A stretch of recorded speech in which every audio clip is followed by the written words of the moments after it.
வணக்கம். இது உங்கள் சிவி ஜோன். எல்லாரும் எப்படி இருக்கீங்க? இனி பார்த்தீங்கன்னா ஒரு சம்பவம், இதை வந்து கண்டிப்பாக வந்து முத்துக்குமரன் சொன்னதில் எனக்கு ரொம்ப ஹாப்பி அப்படின்னு தான் கண்டிப்பாக சொல்லி ஆகணும். இதே மாதிரி நிறைய விஷயங்கள் அவருக்கு தெரிய வரணும். ஏன்னா இவர் கூட இருந்துட்டு நிறைய பேர் குழி நோண்டுறாங்க. அதில் முக்கியமாக பார்த்தீங்கன்னா சாச்சனா கண்டிப்பாக சொல்லி ஆகணும். சாச்சனாவுக்கு பார்த்தீங்கன்னா காலையில் வந்துட்டு அந்த ப்ரேயரில் நிற்கிறாங்க, இவங்க சாப்பிடாம வந்து நின்ட்டாங்க. உடனே வந்துட்டு சப்போர்ட் பண்ணுறாரு முத்துக்குமரன், நீ போய் சாப்பிட்டு வா, இன்னும் சாப்பிடல மேடம் அப்படின்ட்டு.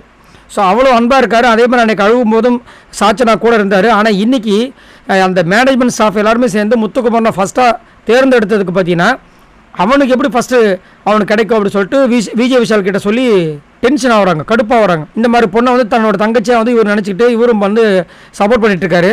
ஸோ இந்த விஷயங்கள் எப்போ அவர் தெரியும்னு தெரியல. ஆனால் அதே மாதிரி சௌந்தர்யா மொட்டைக்கட்டு தேசத்தில் வந்துட்டு உங்கள் மண்டை வெடித்து செதறப்போகுது, ஸ்ட்ராட்டஜின்னு பண்ணுறீங்களே அப்படி இப்படின்னு பேசியிருப்பாங்களே, அந்த லெட்ரு யார் எழுதுன்றது இவருக்கு தெரிஞ்சிருக்கு. எப்படின்னா அதே விஷயங்களை இன்றைக்கி வந்துட்டு ஒரு டாஸ்க் ஒன்று கொடுத்துருப்பார் நம்ம அருண், ஒரு ஸ்டோரி மாதிரி அதை கண்டினியூ பண்ணுங்கன்னு. அதில் வந்துட்டு நான் அன்றைக்கி அந்த லெட்டரில் என்ன இருந்துச்சோ அதில் பாதி இதை வந்து அப்படியே சொல்லி சௌந்தர்யா பேசியிருப்பாங்க. அதேமாதிரி செஸ் விஷயத்தில் வந்து எடுத்து பேசியிருப்பாங்க. அப்போவே வந்து நம்ம முத்துக்குமரன் தரமான பதிலீடு கொடுத்துருப்பார். இருந்தாலும் அதை வந்துட்டு இங்கே வந்து ஜாக்லின் கிட்ட சொல்லி ஃபீல் பண்ணுறாரு. ஜாக்லின் எதுக்காக இவர்கிட்ட பேசுகிறாங்கன்னா, இங்கே வந்து நிறைய பேர் வந்து ஏமாத்துறாங்க, அருணை பற்றியும் தீபக்கை பற்றி இங்கே வந்து சொல்லி ஃபீல் பண்ணுறதுக்கு ஒரு ஆள் தேவைப்பட்டுச்சு. இதை வேறு யார்கிட்ட சொன்னால் அவங்க வந்து கண்டிப்பாக திரும்பிடுவாங்க. இதை முத்துக்குமரனுக்குள்ள சொன்னால் மட்டும்தான் அது வந்து எங்கேயும் போகாது அப்படின்னு நினச்சிட்டு நம்பிக்கையோடு சொல்கிறாங்க. இவங்க என்னைக்கு ஆப்படிக்க போகிறாங்க தெரியல. ஆனால் அவர் என்ன சொல்கிறாருன்னா, நீயும் நானும் வெளியே போகணுன்றது அவங்களுடைய எண்ணம், நீ அதுக்கெல்லாம் விட்டு கொடுக்காம நீ உன்னோட பாதையில் போ அதேமாதிரி சொல்லிட்டு இந்த சௌந்தர்யா மட்டும் சொல்கிறார். நான் கூட அவங்க வந்துட்டு ரொம்ப இதுவாக நினச்சிட்டு இருந்தேன், பட் எனக்கே ஆப்படிக்கிற மாதிரி அவங்க பண்ணியிருக்காங்கன்னு சொல்லிட்டு அதை சொல்லி வருத்தப்பட்டு ரொம்ப கஷ்டமாக இருந்தது.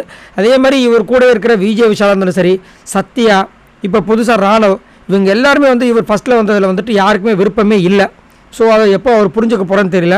ஸோ இதுக்கப்புறமா அவரோட தனி கேமை விளாண்டு ஏற்கனவே வந்துட்டு அங்கே நிறைய பேர் வந்து இவரோட முதுகில் குத்தி அவர் ரணகலமாகி இப்போ வந்து அவரோட கேமில் கொஞ்சம் மாற்றங்கள் இருக்குது.